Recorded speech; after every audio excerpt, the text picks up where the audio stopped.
Hi guys, welcome to our podcast. Today we're going to be giving you an introduction to fast fashion as well as explaining the definition and what that really means. We'll also be discussing some of the key terminology that you may have come across when you were learning about fast fashion.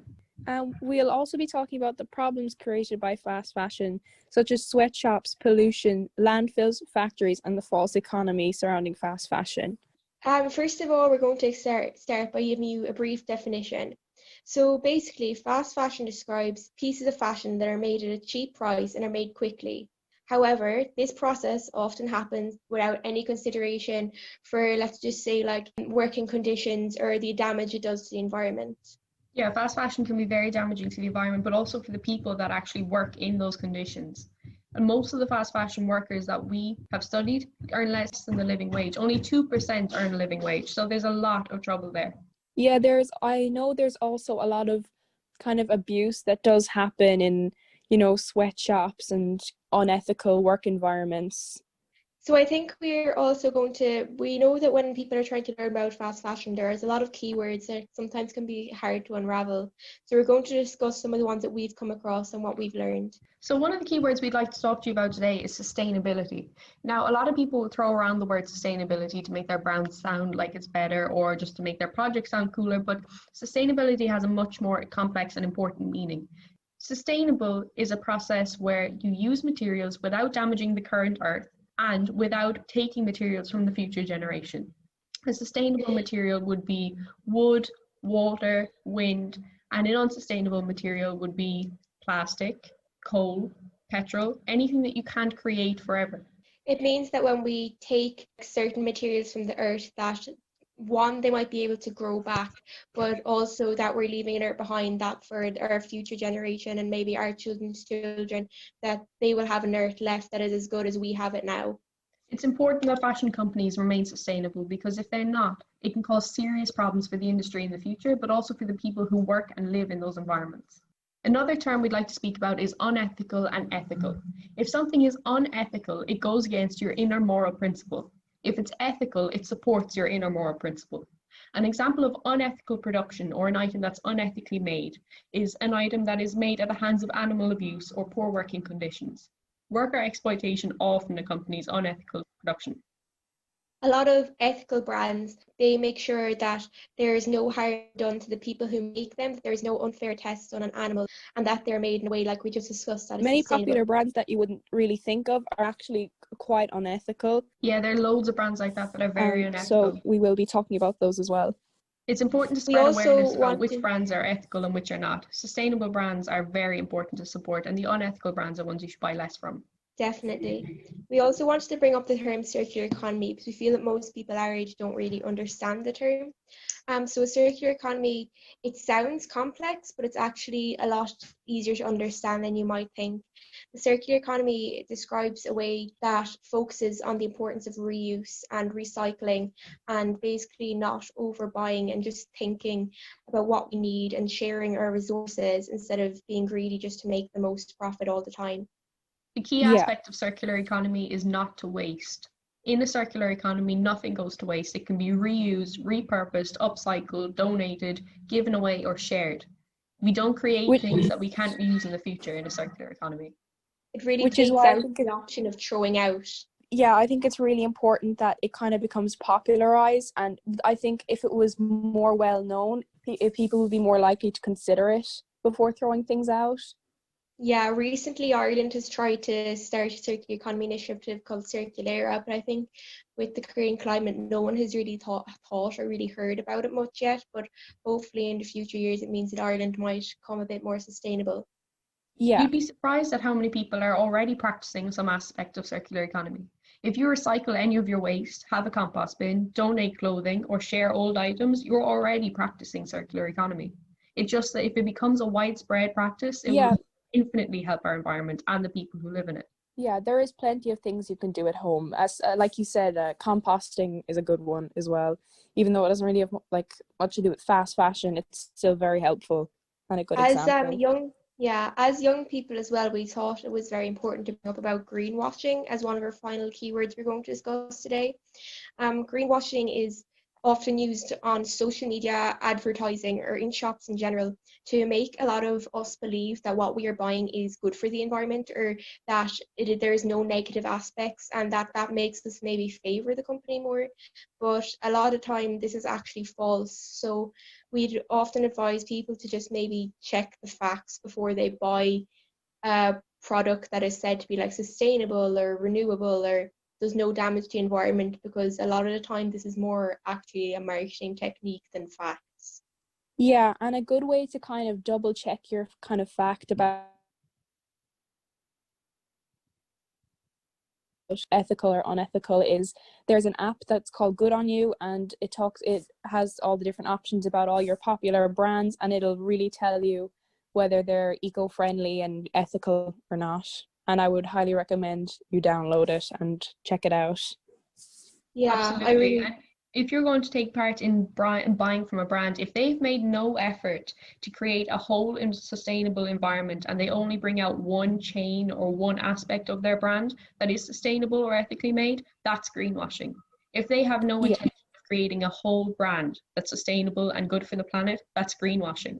And also be sure to look at the keywords. If they're using the word sustainable over and over again and they don't have any definition on why, that's greenwashing. Yeah, we really hope that some of these terms will be useful going forward, because we think that before we started this project, maybe we wouldn't have had a lot of information, but hopefully by sharing this information, more people can get a better understanding of both fast fashion and what we can do. Later on in the podcast series, we're going to be discussing solutions to fast fashion, but we think it is really important that first we try and discuss the problems, because unless we know the problems that fast fashion cause, there's really no way to properly put solutions in place. Exactly.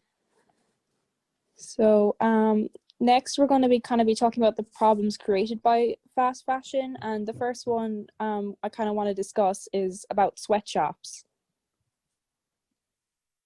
Yeah, we just wanted to give a brief outline of sweatshops, because we think a lot of people have maybe heard of them or they've seen like the odd clip, but we just think that people don't really think about the workers who make our clothes.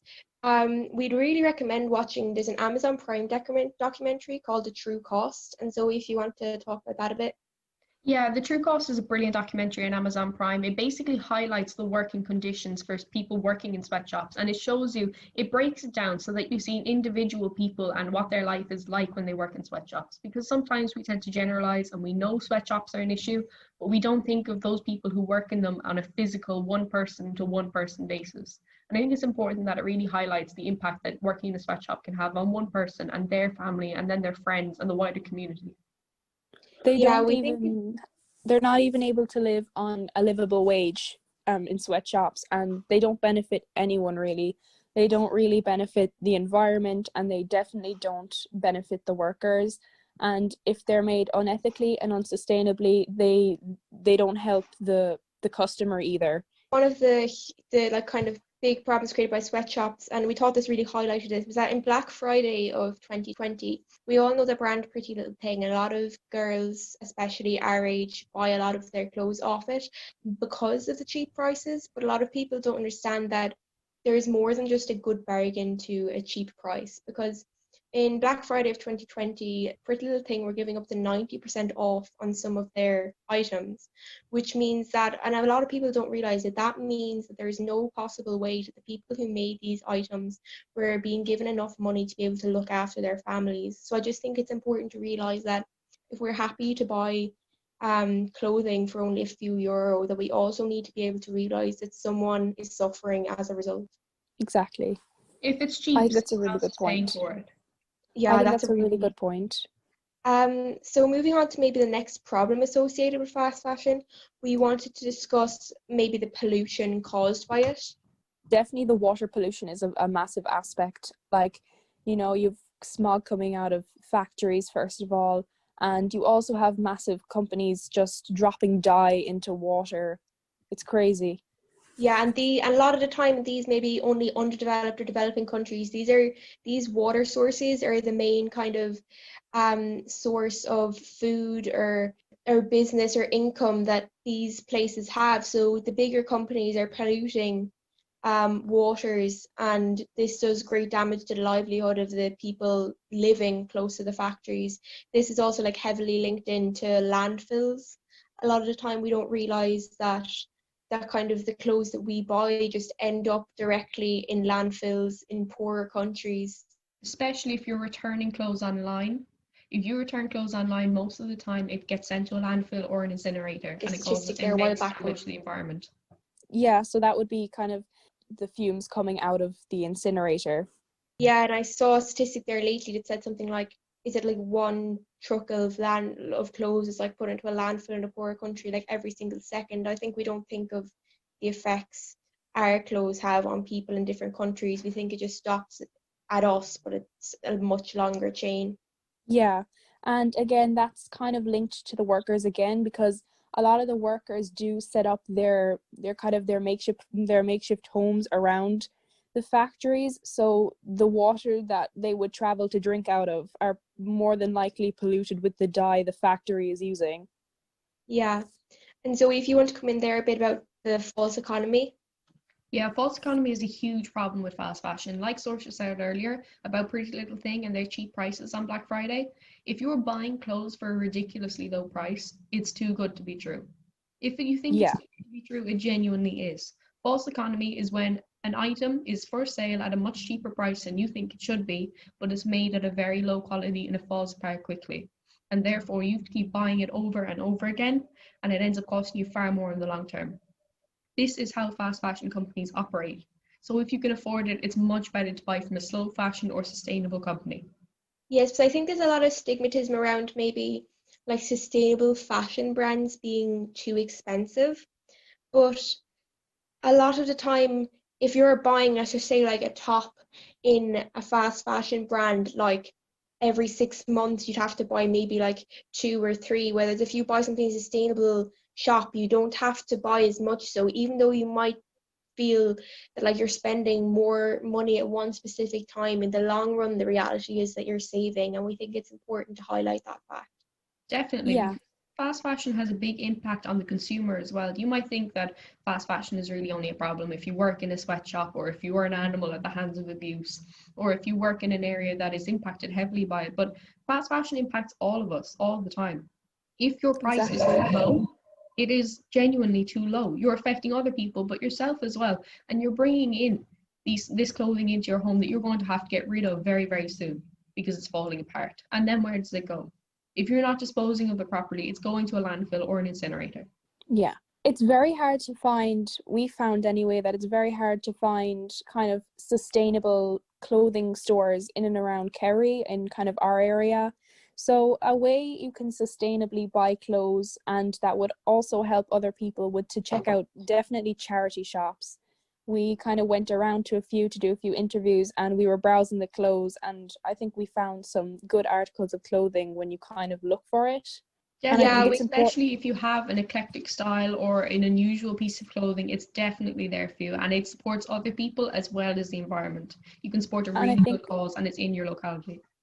And I think it's really important to break the stigma about charity shops, that maybe the secondhand things aren't as good, or maybe they're broken in some way. But there are a lot of things in charity shops that are put up there that have the tag still on them or haven't been used at all. So I think you should really take a look, and you will more than likely find something. And also as well, before we started this project, I'd never really heard about them, but there are actually online charity shops such as Thriftify, and they put up photos of everything they have, and they sell items, and so many of them are branded, and they sell them all cheaply. And the great thing about charity shops is that you're not doing damage to the environment because you're reusing, but you're also giving money to the people who need it most. And like, instead of just giving your money to big fast fashion chains who are just competing to have the biggest profit, you are giving money to people that genuinely need it. And I think like the satisfaction out of that is much better than anything else. Absolutely. You're supporting real people in real scenarios, and you're supporting the environment. Another one kind of like, not really like Thriftify, but another kind of good clothing, a good clothing site or good clothing app is Depop is very good, because a lot of people our age would kind of use Depop, so it's a very good way to kind of exchange or swap clothing or buy clothing from other people that would also be sustainable. The profits don't go to charity, but the clothing is more tailored towards younger people. So if you're looking for a branded piece in particular, Depop would probably be a better website. But Thriftify is brilliant if you have that interest in supporting your local community. If you have that interest in supporting charities, Thriftify is brilliant. Yeah. And I think Depop as well is good because you're helping the fast fashion, like you're helping to put a stop to fast fashion without even knowing it. Because so many people our age already use Depop, and you can get stuff there for fair prices, and you're kind of talking directly to a person, but also you're reusing and upcycling and recycling without even knowing it. And sometimes fast fashion can be very expensive. You know, if you want to buy multiple items, it can cost a lot. Whereas if you buy it secondhand, if you buy it off Depop, if you buy it off Thriftify, you're actually getting the same fast fashion brands, let's say, at a lower price. So the demand for those brands reduces because they're not being paid as much, but you're still getting the content. So if like you can check out Thriftify and Depop. An example of expensive kind of fast fashion clothes, the first thing that comes to mind for me is definitely Topshop. I know that they're a form of fast fashion, and I know their prices are high. Yeah, I totally agree with that. And also I think it's important to highlight that not all fast fashion is cheap. Like some fast fashion brands are so kind of liked or well known that they can afford to charge high prices, but they're still paying their workers extremely low prices, so and extremely low wages. So I think it's important to highlight that just because maybe a brand is putting a high price, it doesn't actually mean that it's not fast fashion. They're just able to make a bigger profit because they're well known. Absolutely. I mean, the people that work in sweatshops are working for the same price, no matter who they're working for. But if you take an expensive fast fashion brand like Topshop into account in comparison to something like Pennies, the companies themselves are the only ones making the profit. It is not the workers. And also, I think it's important to highlight that sometimes people think, okay, luxury brands, very expensive brands, they're going to be sustainable, they're going to get paid properly. They're not always. It's really important that you do your research on every brand you buy from. If you're not going to do your research, you won't know which brands support which causes. And what's really important, and like Marie said earlier, is that the app Good On You breaks it down into 3 categories of worker, animal, and environment. And if you look at each category, it outlines all the legislation they've put in place to protect those 3 categories. So I think it's really important that you do your research on every brand before you buy from them. Definitely. And I guess kind of another thing, back to kind of the point, there isn't really a lot of options in the area nearby, so maybe like Pennies is the quickest and cheapest option, and I think that's a problem in itself, that, you know, we don't really have a choice but to buy fast fashion, really, and I think that's a problem that definitely should be solved. Absolutely. Fast fashion does exploit the consumer. If you can't afford to buy sustainably because sometimes the products are more expensive, fast fashion has cornered you into thinking that you can only afford fast fashion, which is why it's great to support the charity shops, because it's cheaper and it's sustainable. Yeah, definitely. So we really hope that today during the podcast that maybe that you learned something new, because we think we've really broken down kind of the definition, some of the keywords. There might be more, but they're some of the main ones we've come across, and also the problems. As we said earlier, we're going to try and obviously discuss the solutions later on the podcast, but we felt it was important that people got a knowledge of the problems so that we can really put the solutions in place. And also we just wanted to say as well that, like, if you have any questions or ideas of anything you would like to hear us discuss, you can just DM us on our Instagram account at UNESCO GCChiarrai. Yeah, so I guess we'll leave it at that, and we thank you so much for listening. It really does mean a lot to us because we really do care about fast fashion. And we hope you learned something from this and that you can take something away. We hope it's of benefit to you anyway. And we hope to see you again in the next episode.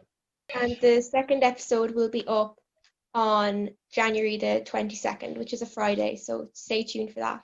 Bye for now.